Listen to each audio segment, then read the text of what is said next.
Hi, everybody. I'm Francesca Maxime, and this is Wise Girl, where we invite you to really discover and kind of look at the inner wise girl or guy, that little one inside who really does have a lot of wisdom, what we can sort of tap into.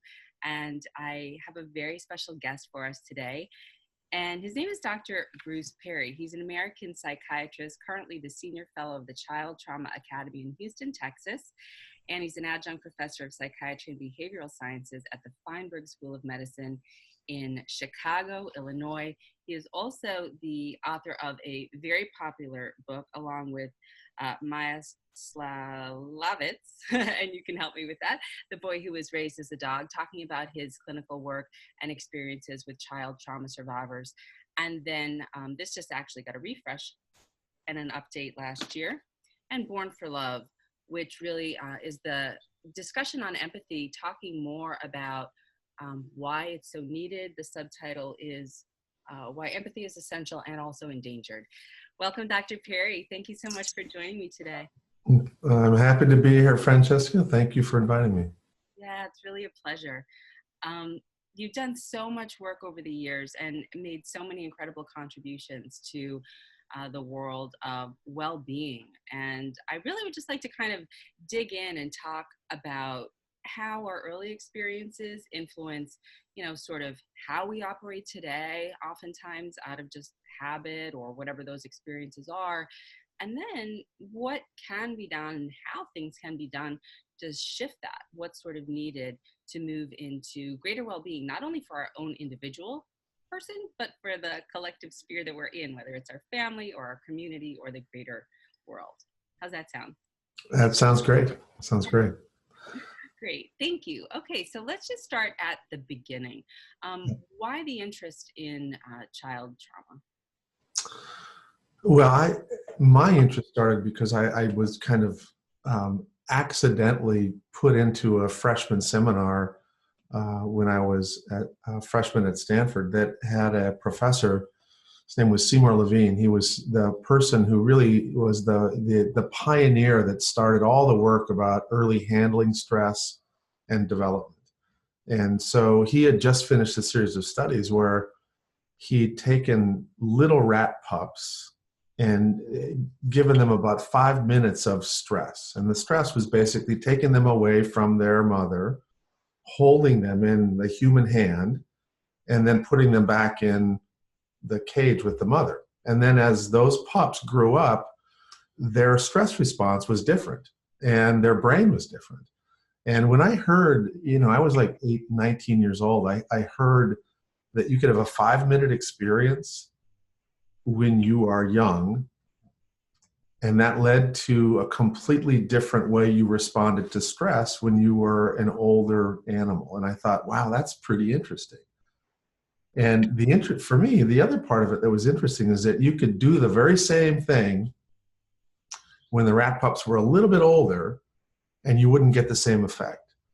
So there was this demonstration of the importance of, number one, the impact of stress during development, and number two, the timing of stressors during development were very important. And from that point forward, I was studying some aspect of the development of the dopaminergic systems or serotonergic systems or noradrenergic systems in the brain, and in animal models and then in humans. And then once I went into medicine, the sort of the clinical discipline that made, for me, the most sense was psychiatry and child psychiatry. And so I've just had this developmental perspective from the start of my training.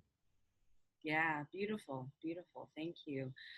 And I think, from sort of the origin of this podcast, it began really as an exploration into sort of who are we really, and the inquiry that you had and I had as a journalist early on in your book. You said, how did this person come to be that way? And I think that that's what a lot of people come to mindfulness and spiritual practices and meditation about. They really want to know, like, why am I doing this? Why am I here? What am I here for? Who am I really? What is this all about? What does it mean? Can I break out of this? And with your work, you're really looking at how we get to be that way. So you talked about two things just now: timing and in some ways just the neuroplasticity of the brain. Maybe talk a little bit about what's important for us to just understand about timing. We just finished a really interesting study where we looked at the timing of developmental adversity, bad things, and also balanced against the timing of good things. So we have a way to measure connectedness, how well you're connected to family, to community, to culture.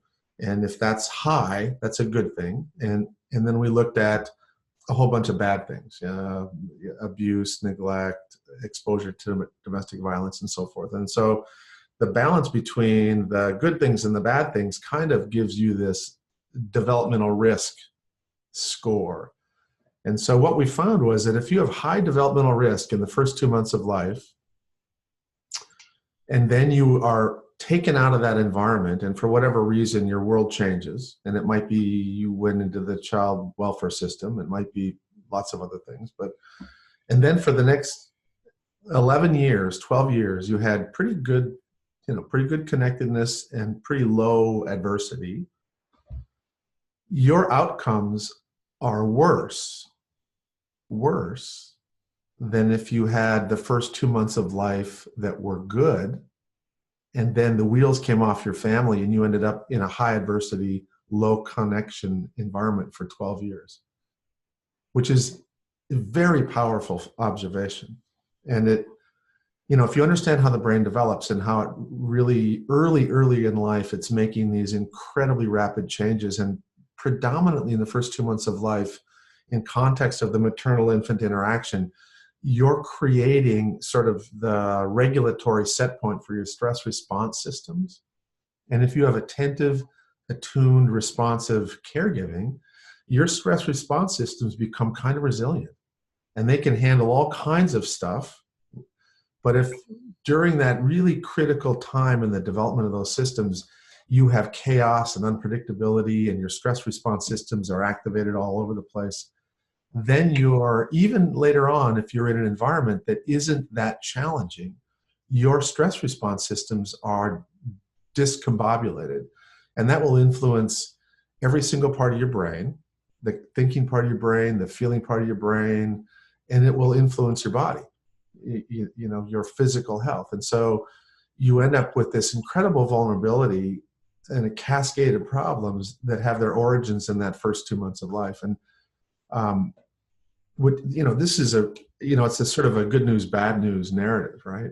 The good news is that if we take, create policy programs and interventions that really support young mothers and their children when they're newborns, that's a tremendously wise investment.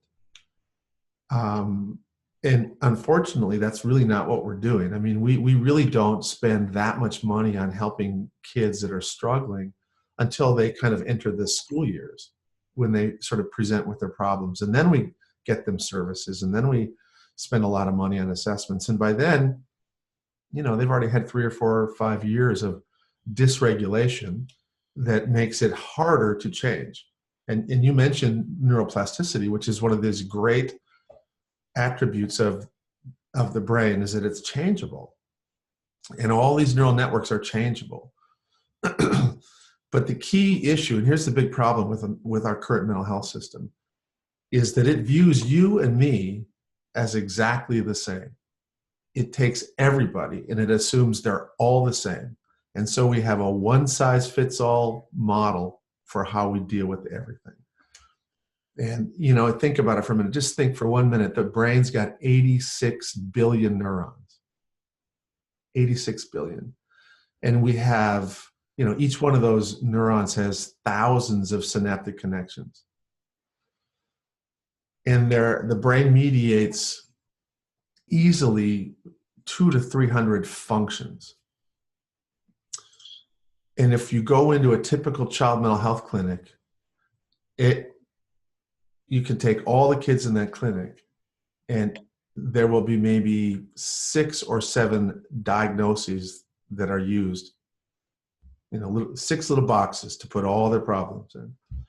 Now, if you look at the heart, The heart has, 16 billion neurons, way less, or 16 billion cells, way far fewer cells. Only has one major function, to pump blood. But if you go to a pediatric cardiology clinic, you'll have hundreds of unique diseases. And so you know that what we're doing in mental health is that we're basically looking at these symptoms and we're just throwing kids in these little boxes, and we're not looking at what's underneath the symptom. And because we're not doing that, we will never solve those problems. And the sad reality is the malleability of the brain means that we can change those networks and help people heal, but we can't help them heal if we don't provide the right kinds of experiences. And so the traditional adult perspective about how the brain works has this fantasy that we're rational, that the brain works from that our cortex is what's really running everything in our lives, that children who misbehave choose to misbehave, that when they bump into somebody in the lunch line and they impulsively poke them, that was a choice as opposed to an elicited behavior. And so the concept of bottom-up functioning of the brain, which is just a fundamental principle of neuroscience, is not appreciated by mental health, by educators, and by most parents. And I think that, one of the things that we'll have to do as we sort of help move the field forward is that we just have to teach people about neuroanatomy. I mean, just teach a little bit more about how the brain works and how the brain processes information. And once people understand that, then it will become obvious that, listen, if we really want to take advantage of the neuroplasticity of the brain, and we want to change these dysregulated stress response systems, we've really got to go from the bottom up. We've got to use somatosensory routes to get to the neural networks that are involved in stress, as opposed to these very indirect, convoluted top-down routes that are incredibly challenging. Anyway. Yeah. Go ahead, finish. I feel like I'm dominating. This isn't much of a conversation. No, that's great. No, we're coming back and forth. No, of course. This is, there's a reason why I like to talk, and I talk a lot. But this is really what you're here to share, and this is your wisdom. So we appreciate that. And I know I certainly do. And I'm sure our listeners and our viewers do, because it is a critical, pedagogical, and also just it's an imperative point to understand that the way that we function isn't the way that we've been taught that we function. Right. and that it's okay, and that there's a reason evolutionarily that we're wired this way. And the more we understand that and attune to that, the better off we'll be. I always say to some of my mindfulness clients, I said, you don't go to the mechanic for a haircut. You don't want to be using the wrong tool for the quote unquote right job, Exactly. And your framework and your understanding that you're explaining is, in terms of neuroanatomy, with this bottom-up approach that, in a slightly different way, Dr. Bessel van der Kolk talks about, the importance of bottom-up approaches, that this is the way in which we can start to attune and regulate and move toward well-being. And what the word you used was with different experiences. So I don't know if you want to start to get into what some of those experiences might look like. Or right. Well, let's go back. Let me back up a little bit and talk about this. So neuroplasticity is the ability of neural networks to, sort of the label we use for this malleability of neural networks and neurons. And there's one really important, there are several principles of neuroplasticity, but one of them is what we call specificity. And what that means is you cannot change a neural network unless you activate that neural network.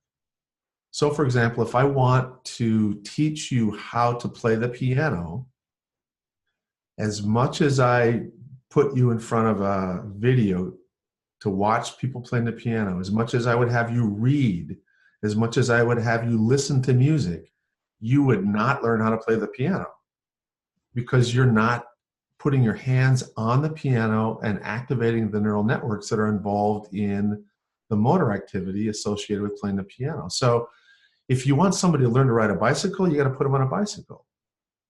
If you want somebody to learn how to play the piano, you have to put them at the piano. If you want somebody to change their stress response system, you have to activate the stress response system. And the most direct and effective way to get to those neural networks that are the backbone of the stress response system is to use somato, which is basically body and sensory input. And so let me try to draw a visual image for everybody. Your brain is, envision it as an upside down triangle. The top is the cortex, the rational part of your brain where you think and your values are up here. And when you teach somebody math, it goes up here. And that's the most human part of your brain. It's most uniquely human. It mediates the most human functions.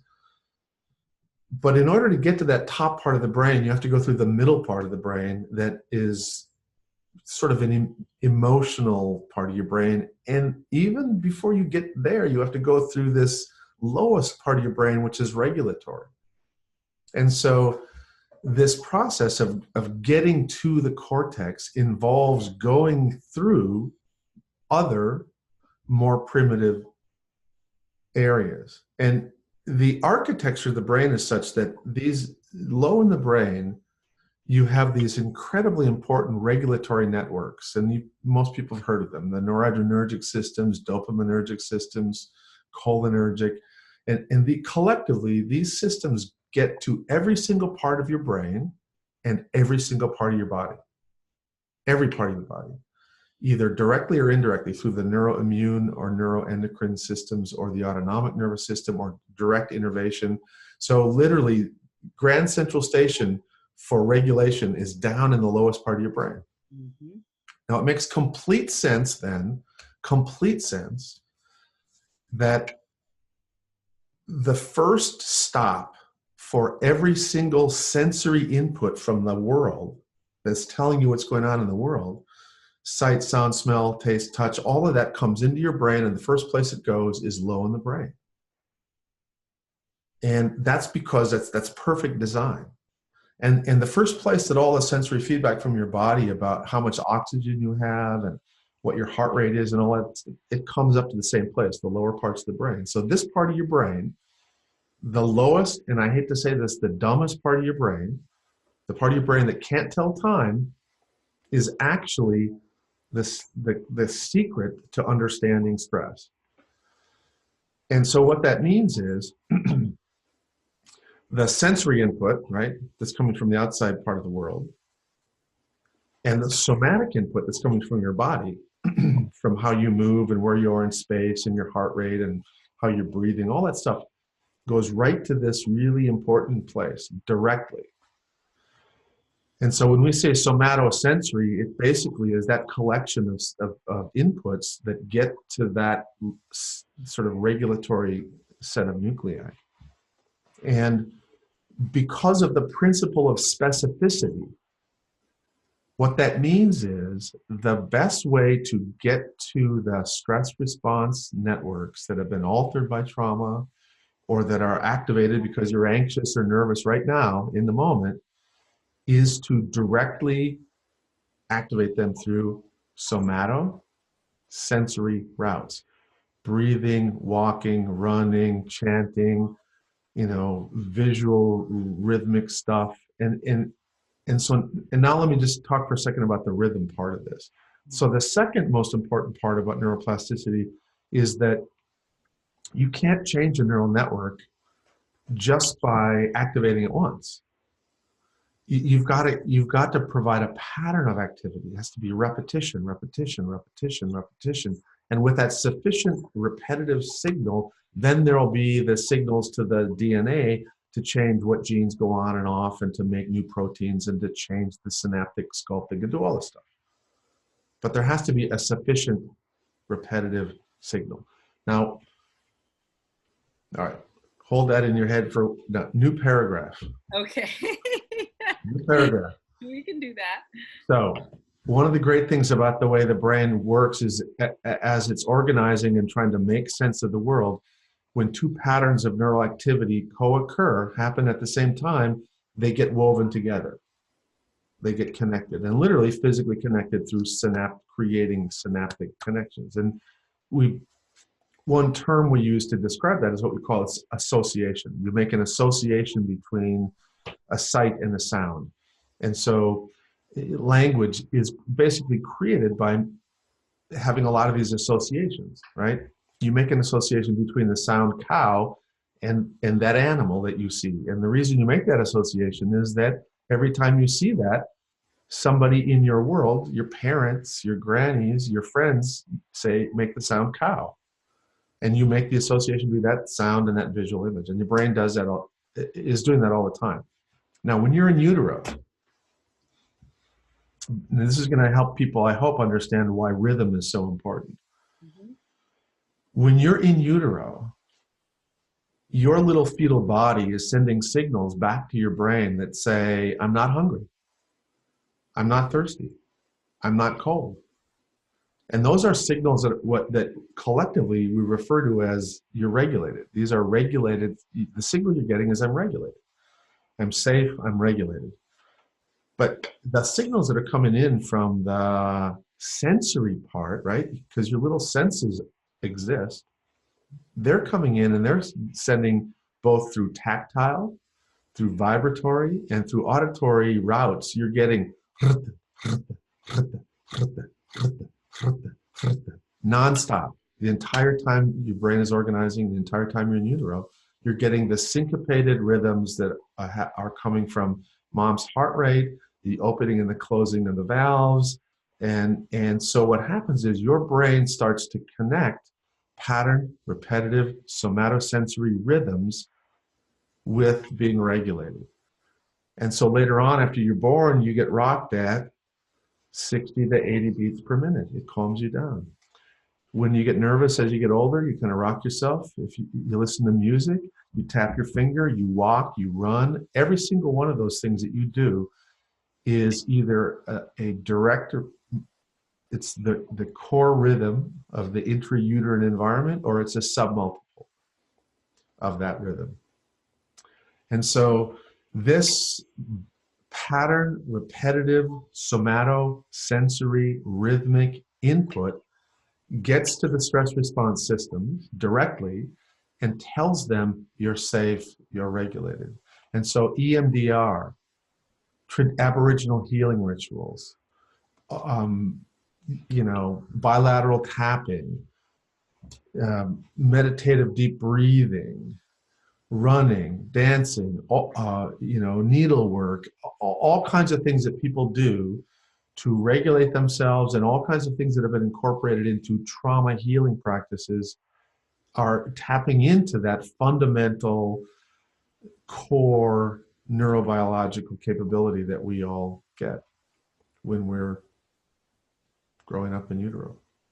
Right. And thank you for that explanation, because I think that it helps people understand, why do I feel better when I do these things that I do? Like a friend of mine, needle points, I'm looking at it right now. She made me this amazing like mandala, pretty much, that she spent, I think, 3 years doing. And that's her way. And she gives them as gifts at the end of her period, a way to her dear ones. And it's a beautiful gift. But it's another way of incorporating that. And you mentioned chanting, and I know a lot of friends who do that, and these other breathing practices. So why is it then that we think, I mean, I have so many questions, but I guess, why is it that we think that we should be able to self-regulate without that, or without doing something? Because we haven't been taught. I mean, that's the irony. And the truth is, there are 3 ways that you can self-regulate. 3 ways. That's it. The first way is this top-down, which is what our world loves. Our society loves top-down cortical regulation. You use these cortical mechanisms that as you get older, your cortex gets stronger and stronger and stronger. And a big part of the cortex is this feedback loop to the lower parts of the brain to kind of contain that reactivity and impulsivity. And it's wonderful. It's great to have self-control. We end up labeling this kind of broadly executive functioning. So we can, we can be in a situation where we feel angry and frustrated, but we'll use our cortex to say, don't say anything stupid, you need this job, et cetera, et cetera. We do this stuff all the time. But that's because most of us who are adults who are listening have a cortex that's mature and organized. The cortex doesn't fully mature until you're about 30 years old. And one of the core components of activation of the stress response is that it immediately begins to shut down parts of the cortex. So the very tool that top-down people expect you to use to regulate yourself is shut down and made less efficient by the very act of becoming dysregulated. So it's this illogical approach to therapeutics. And I love that because, you know, this is something that I think really has huge implications, and it's been discussed widely, but perhaps needs to be even discussed more widely for the impact, for example, of folks who are subjected to systemic racism and oppression and various forms of poverty and different kinds of stressors at a young age, and when placed in a classroom may have a different ability, quite literally, not simply based on circumstance, but in the ways in which you're describing that the brain functioning is actually happening from inside out, not because of an innate you know, difference in IQ or capacity or anything like that, but just more based on the adaptive consequences of their stress response to the system that they were exposed to. Exactly, exactly. You know, one of the things that that we've been studying, really, I've been studying this for 35 years. It's a process that it's something we call sensitization. And basically what that is it's again, it's related to neuroplasticity. And so that the third thing that's important about neuroplasticity is that the pattern of activation plays a major role in how the neural network changes.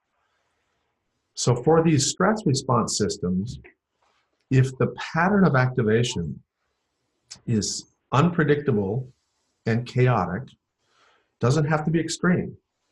If it's unpredictable and chaotic, you'll end up getting a system that becomes more and more and more sensitive, tuned up, overly reactive, and you get the very same neurobiological change that you would get if you were in some sort of big capital T trauma, like a school shooting or something else. And so I would argue that the majority of children in our culture who have trauma-related changes in their brain, making it harder for them to sort of regulate and then open up their cortex to be ready to learn, don't have it because of a school shooting or some other big thing. They have it because they have been marginalized. They are in an environment where there's housing insecurity, food insecurity, all the stuff that goes with poverty creates for their parents and for them this ongoing level of unpredictability and distress in the climate at home that sensitizes their stress response system, leads to them shutting down their cortex partially, and they'll sit in a classroom. And the irony again, here's the educational system that doesn't know anything about the brain. It says, don't wiggle your leg, don't tap your finger, don't rock, don't stand up, you sit, don't move, don't touch, don't do any of these other regulating things, only use top-down regulation. And nobody can do it. Not even the kids that are well regulated. So here's what happens. The other thing the other way that we can regulate is using dissociation. So when you're in an inescapable, unavoidable situation and you feel dysregulated, you tune out. And so everybody's had this experience of being in a lecture where it's like gets boring, and then if you can't get away, right, you're trapped. So you go to your inner world. That's the dissociative mechanism. And it's not bad. I mean, dissociation should not be pathologized. It's actually a very, very powerful, very, very positive mental state that's actually necessary for creativity. But kids who are neurotypically regulated in a typical 45-minute classroom lecture who are not allowed to move, not allowed to chew gum, not allowed to sway, not allowed to listen to their music, they will actually probably be partially dissociated for at least half of that time. And so there'll be inefficient uptake of content. And so the irony is, if you let these kids move, if you let them walk around, and they would learn faster and retain it better than if make them sit. And you know, some educational settings are learning this. A lot of them still don't get it. But right. And there are so many sort of, you know, there are so many things that we're doing now because we've done them that way for so long, but the model isn't really working. And I know you care so deeply, as I do, and as many I know do, about sort of the broader implications of all of this also. But before we sort of go there, I also want to just mention that you really highlight the neuroanatomy behind what you're talking about in terms of not being able to sort of take in certain things when the body is acting in a certain way or wired for a certain pattern, and not able to receive certain things. In this book, when you talk about, I believe the fictitious name is Laura here, who was could not absorb food, could not absorb nutrition, because her body, she was an anorectic child, and then once she started to receive love and touch and care in a way that her caregiver was not able to provide, but eventually learned to provide more of later, that was what helped her actually gain weight. So this is a really, I guess that's just such an obvious example of what you're talking about, and that when the system isn't primed to take it in, she was getting all these calories technically in her body, and it wasn't taking. Right. And just like we could teach these kids in these classrooms that are in these circumstances in the way that we think is correct, but it's not going to take. They're still going to be emaciated. But if you shift what their needs are, because like you say, you're matching what you're giving, the experiences, to the neural networks that are the ones that are needing adjustment, then you will find success. Yeah. And the being respectful and aware of the sequential development of the brain and the sequential processing of the brain, what that means is we have to think intentionally about the sequence of an appropriate sequence of engaging somebody, right? If I want to get to your cortex, if I want you to hear me, what that means is I have to formulate what I want you to hear in my cortex. I have to get it through the emotional part of my brain, right? Because I have to, it can't go directly out. It has to go through the lower parts of my brain and come out into space. And it has to go in the lower part of your brain and effectively negotiate your associations and your emotional filters, and then get to the cortex.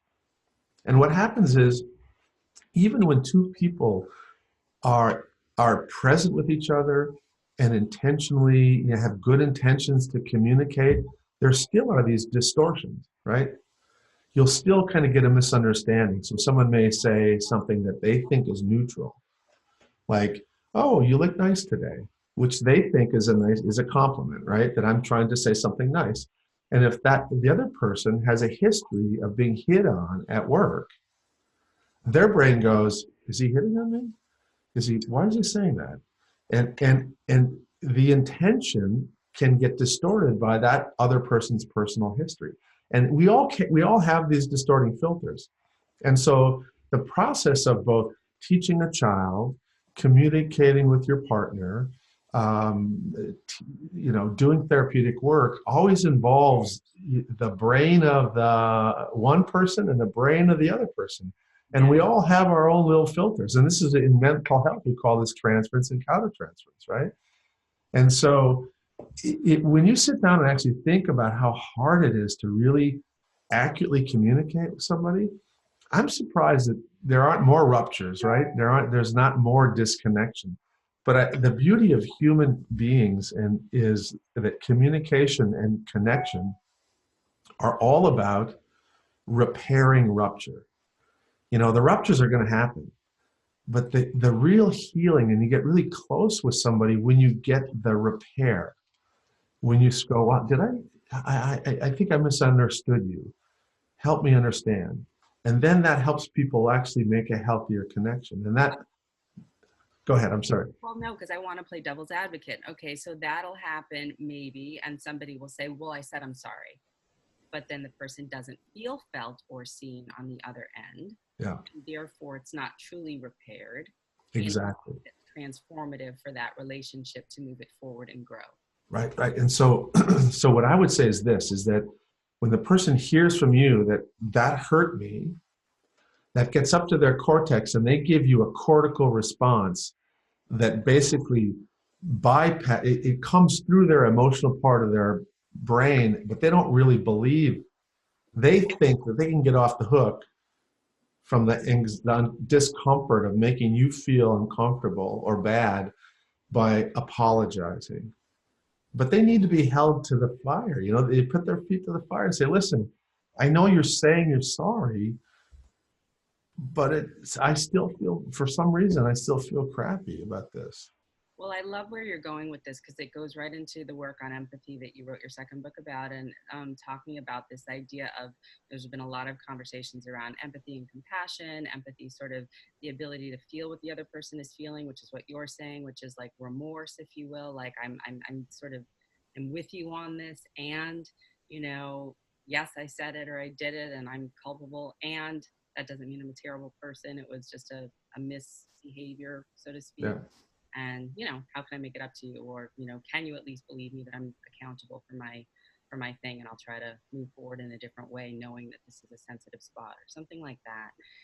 But For those of you who are listening, and you probably know about this too, that that's sort of the work on growth mindset. And there are people who are always curious about trying to better understand the world. They also tend to be folks that are also trying to better understand the person in front of them. And so a lot of times, believe me, I make mistakes all the time in human interactions with my kids, with my friends, with my colleagues. And I believe me, there have been times that I'm like, hey, I'm sorry, let's move on. I got work to do. Um, and so I'm not, sometimes I'm not sensitive at all. But when I recognize that I have sort of not done the right thing, that there's been this rupture, I always want to understand. I mean, I asked, help me understand. I mean, I know that upset you, but tell me, help me know why. I mean, what part of it was it that I didn't recognize how good you did that, or that the acknowledgement seemed empty, hollow, or what? Tell me. And I think, again, when you have the intention of really trying to understand, I think that makes a big difference. I think people feel that. But a lot of times, I think a lot of people have learned the script of getting off the hook.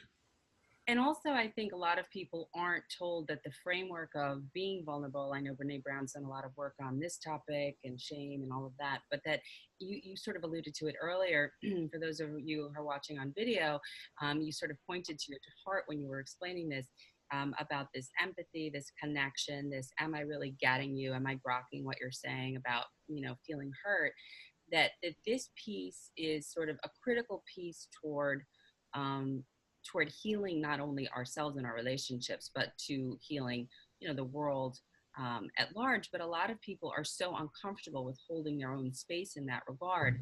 And that's a lot of what the mindfulness work that I teach, and the meditation, and that nobly approached path, and, Buddha's whole, the Buddha's, sort of teachings around ignorance, and the suffering is the resistance. And then can you just be with the acknowledgement that, oops, ouch, I did this not so great, can I be accountable, and then move on to what the whole other template and framework is, which is virtuous, living a virtuous life. What does that mean? Not in some pious way, but what would it mean to be honorable? What would it mean to be one where you would do unto others as one would do unto you, in the sense of, and this is another metaphor from a different religion, but again, that idea of, treating others as you would like to be treated in a heart way, as opposed to having that exoskeleton that we've been taught in our culture, made out of titanium, where I'm impenetrable, I can do anything. It's sort of an avoidant attachment sort of character structure of our society, or Western society, it seems, in many ways. And just to connect the dots, I think empathy, that connection, that attachment oriented, response that we can attune to with that rhythmic and attunement and self-regulation, that can lead to co-regulation and outer world regulation once we mature and grow, that piece, I think, is what you really are talking about, is endangered. And how do we shift from becoming aware of these things, holding it aside, recognizing that it's not that there's anything wrong with you, your brain is functioning fine, this is how we're wired.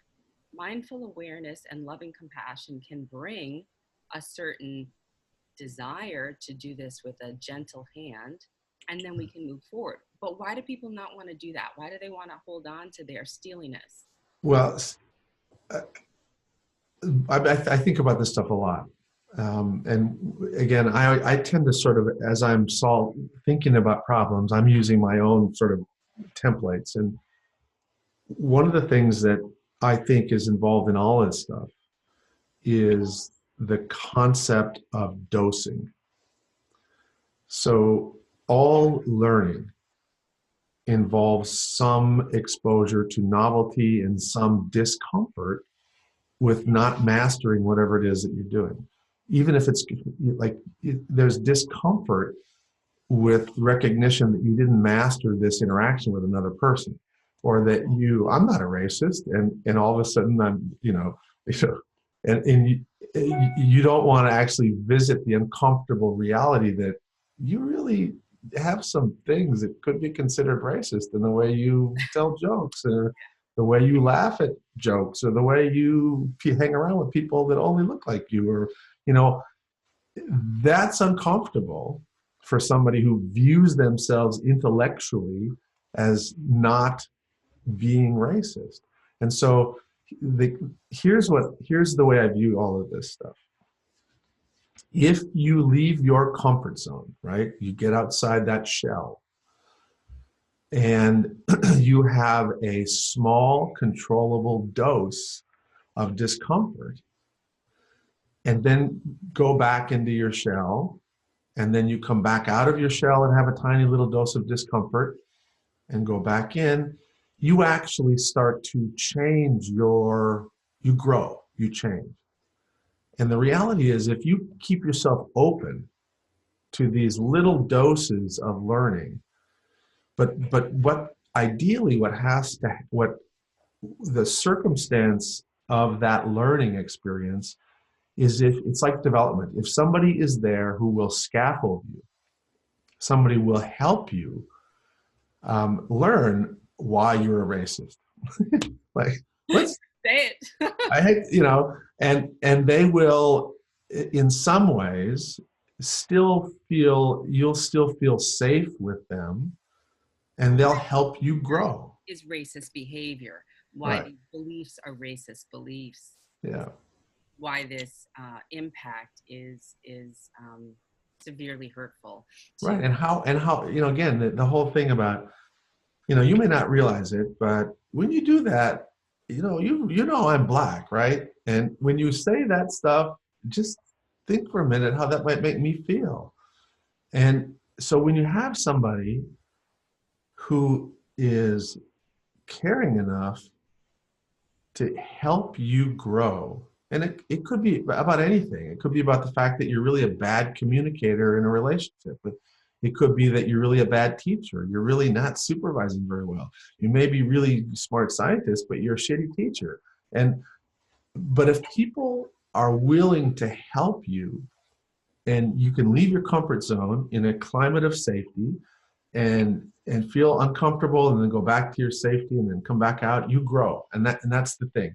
Now, if you leave your comfort zone and the dose of discomfort is too high, you get, number one, you are reluctant to leave your comfort zone around that topic anymore. And so you start to literally, once your worldview is made, you keep it that way. You keep that armor. That's the way I view the world. That's the way it is. And then you use the rational part of your brain to justify all these other things. You come up with excuses and rationalizations, and you find people that think the same way you, and then you go and you sort of reinforce each other instead of continuing to grow and grow and grow. And it's about dosing. And this is why I think that the shrill, angry dialogue in our culture is actually inhibiting the ability of people to grow up and expand the way they think about things in a more complex way. Because the more you get attacked when you sort of leave your comfort zone, the more likely you are to retreat to your primitive way of thinking, hang around with people that think like you, and start having an us and them mentality that just makes everything worse.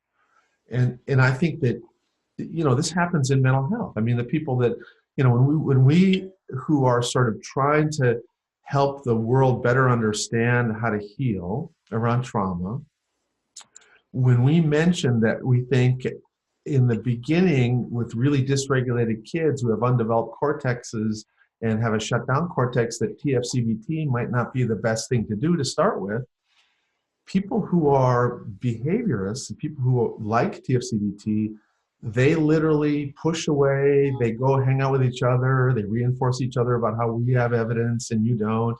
And it creates this incredibly, in a sort of unhealthy schism, which is part of what goes on in any field when innovation is brought forward. And, you know, so part of what I think we all need to do, whatever discipline we're in, whatever worldview we have, is to always try to keep an open mind and be better listeners.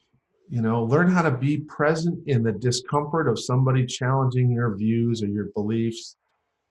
And to the degree that you can model appropriate dosing for them, you may be able to sort of restore some kind of useful dialogue.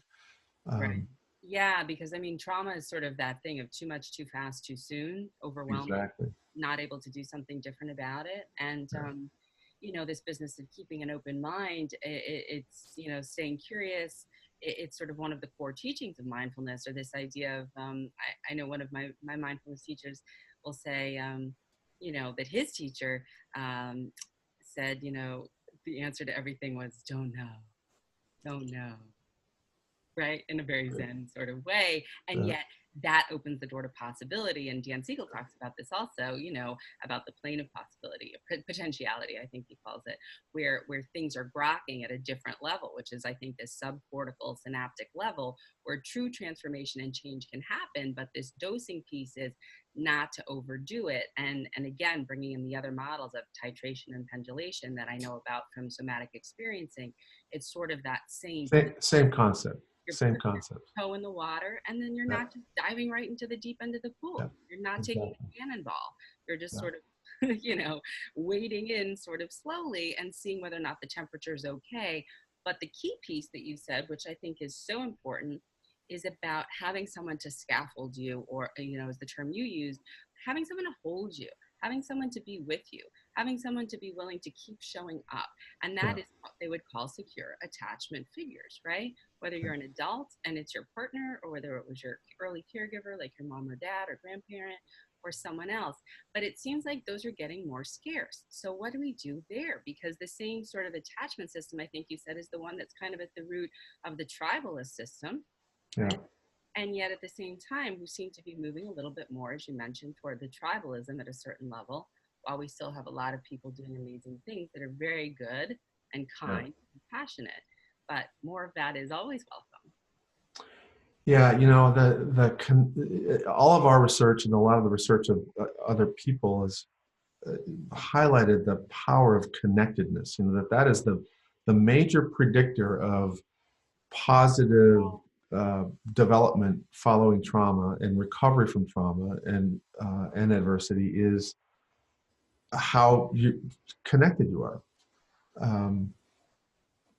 And unfortunately, at the same time that we're seeing this, what we're recognizing in the broader culture is that we're becoming increasingly disconnected from each other because of the choices our society has made about housing, about urban planning, about how we put 35 kids in one classroom with one teacher, and screens. And so the real neurobiological kind of glue that helps people be connected, that promotes the development of empathy and the acquisition of new social emotional content and new cognitive content, we're just not, we are not cultivating that kind of connection.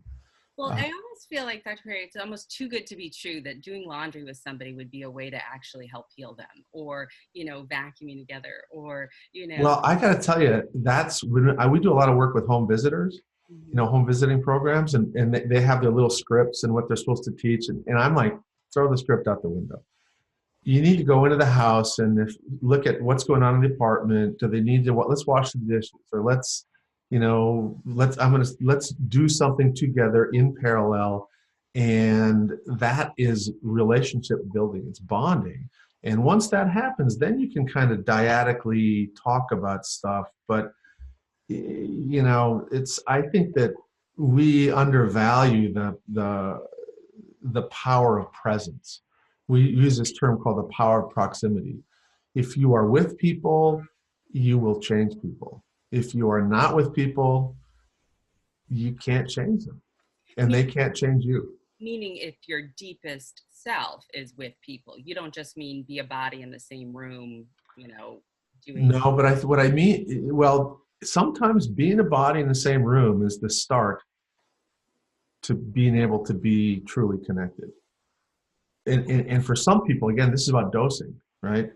Some people, intimacy is so overwhelming, and they don't know you. If you are a big white man like me and you're trying to connect with a little black boy, you don't go right into this stuff right away. You start way like this. I'm in the same space as you.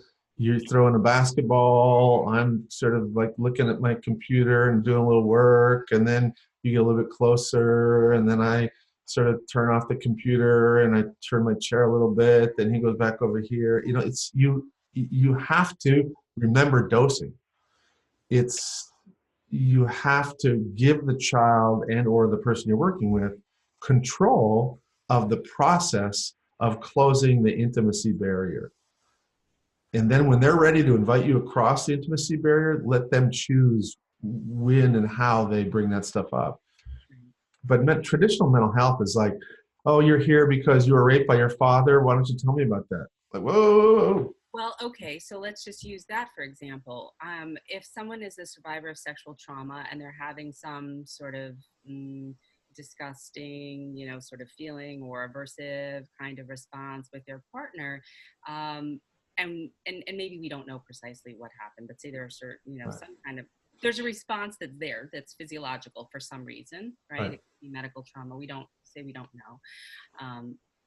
But that is related to that, then how would you go about having that person, when you say in their real life partnership, because there's a lot of people out there who are fucked up and they don't necessarily have the kind of a intimate romantic life that they might want perhaps to have, or maybe could have and certainly deserve to have. What is the way in which the person who's like, I want sex, they won't give it to me, and the other person's like, yeah, I know, and I kind of want it, but I kind of don't, because you keep asking for it. I really don't. Right. So how would you do that? Well, at the risk of sort of, as you know, pretty complex area. Not sure that in a podcast I can give you a great formula, but here's what I'd start. Just like, I would want to know, is there anything that you guys do together that you both are all okay with? Like, you okay with just holding hands, watching a movie? How is that for you? Just where do you start? And if any kind of physical contact is an issue, then you have to go think about what's a healthy progression of building in positive associations about touch that you can help them put together. And we do this with almost all the therapeutic work we do. We want to know where somebody is to start with. So we have sort of an assessment process that kind of go, well, where are you with this capability or issue?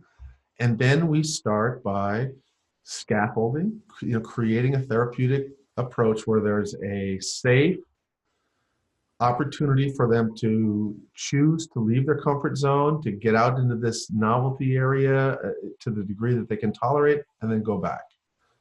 And, in this case, it might be that they're, they do just fine with holding hands, doesn't bother me. Well, then maybe let's talk about, I'm going to teach you how to do a hand massage. And how are you with the practice of putting lotion on his hands and him putting lotion on your hands? And you start with stuff that's non-sexualized and slowly move towards other forms of, physical contact that you can make. You can take things and you can build new associations with them. And that's kind of where you want to get to. Yeah, and I love that. And the reason why is because, bringing this back to the way that you open the conversation today, it's about the learnings that we have neurobiologically, neurophysiologically early on that were, in this case, perhaps traumatized for whatever reason. They're learned a certain patterning that now is preventing something that we'd like to have happen that isn't happening. So it was adaptive, and now that it's no longer needed, how to change that. But the changing of that, to your point, is repetition, dosing, scaffolding, building, not more of too much, too fast, too soon. Exactly. Yeah. And that's the key. The irony about healing is that if you want to go far, you want to heal a lot, go slow. And it seems counterintuitive because our whole existing mental health model is 20 sessions and you're done. Or the concept that a therapeutic dose is 45 minutes once a week, which is completely neurobiologically nonsense.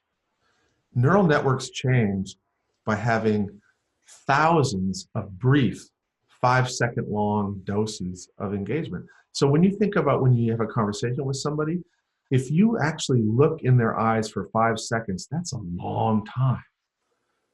And so the truth is, you can have an intense, powerful connection with somebody by looking at them for like 2 seconds. 2 seconds of eye contact can be just this wonderful bonding connection. And what that should help you understand is that is enough to begin sending a signal to the neural networks to change. And then, of course, if you only have 1 2-second gaze at somebody on the bus, that's not going to go very far. You may kind of smile about it all day long, but if you see her again the next day on the bus and you have another one and then another one and another one, the repetition of these little doses of therapeutic stuff make change. And so the real agents of change in the life of a child or an adult aren't the therapists, it's the therapeutic web. It's that collection of people in your life who are able to give you these tiny little doses of, kindness, affirmation, information, whatever it is that they're giving to you, but it's in these little doses. And again, that's something that the current mental health model just can't wrap its head around. It's got this. Yeah. Go ahead. I'm sorry. No, it's got this fantasy that, that the therapeutic hour is when everything happens, and it's just not. Well, I mean, as we begin to wind down and close here in the last 5 minutes or so, what is your real hope and wish for psychiatrists, psychologists, psychotherapists, social workers that work at the child, adolescent, adult level? I know it's not a lot of time, and you can say as much or as little as you like, but what isn't being done or known or explored that really could be in terms of just shifting it for the well-being of the clients, for the well-being of the people who are needing the help? So the first thing I should say is that my earlier comments were not to suggest that therapy or therapists aren't going to be incredibly powerful and helpful. It's just that the therapist should think differently about their role. Right. They should think about themselves as the conductor of an orchestra, not the person who plays every single instrument and every single note of the symphony. That would be absurd. In fact, you may not even play any of the notes. But if you know when the teacher and when the coach and when the grandpa and when mom and when all those people, and you sort of are aware of where the child is developmentally, what are the things the child needs, you support the people who are doing that by giving them information, help them understand that, I know he's 10, but the truth is developmentally in this area where you interact with him, he really only is about a 6-year-old. So what you need to do is have expectations that you have for a normal 6-year-old. And if you dose him right, dose him developmentally appropriately, and you scaffold him, he will get to be a 10-year-old in that capability within a year and a half. But if you keep having unrealistic expectations of him, a year and a half from now, he'll still be 6 and he'll be chronologically 11. And so the gap will get bigger. So this is where your role as the mental health professional is to understand the biology of the brain, to understand neuroplasticity, to understand how to craft a set of developmentally appropriate interventions that are going to help this child catch up.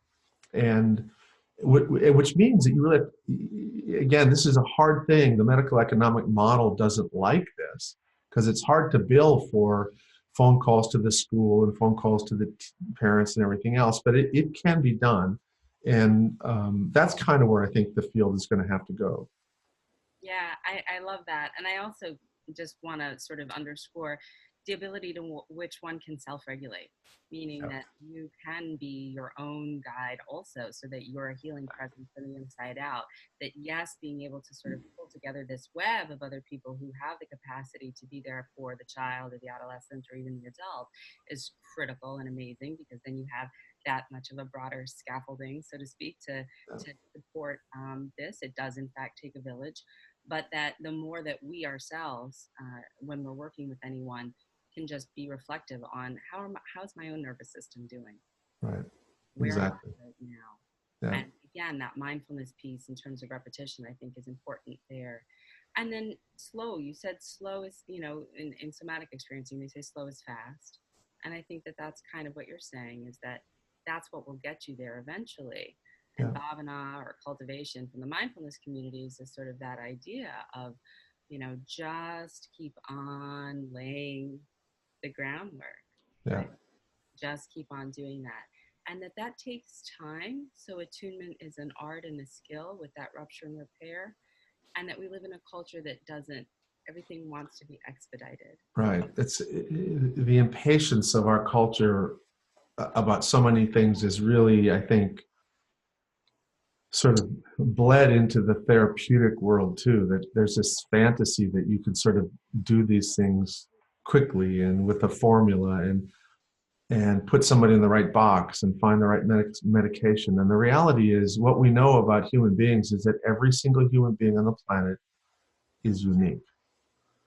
And every single human being on the planet is going to have an individualized therapeutic approach. And there may be commonalities and similarities and strategies that kind of work for a lot of people, but the truth is, until we start viewing people as individuals and really taking the time to get to know them and their journey to the present, we'll continue to make these inefficient and ineffective therapeutic choices. Well, to your point, stay curious, right? Yeah. Stay curious. Stay curious. Dr. Bruce Perry, the author of The Boy Who Was Raised as a Dog, an amazing read, so many beautiful clinical stories and very difficult ones also. And then Born for Love, which again continues on sort of the idea of empathy and how we can build it with this really deep foundation and understanding and the way that we work, the way that we're wired. It's not like there's, it's how we are, and then it's what happens to us, and then what do we do with that, and what kind of help do we receive. So, Dr. Bruce Perry, thank you so much for joining us today. Any closing thoughts or words from you? I just would like to thank you, Francesca. I appreciate the opportunity and the conversation, and keep up your good work. Thank you so much. Take good care, everyone. See you later.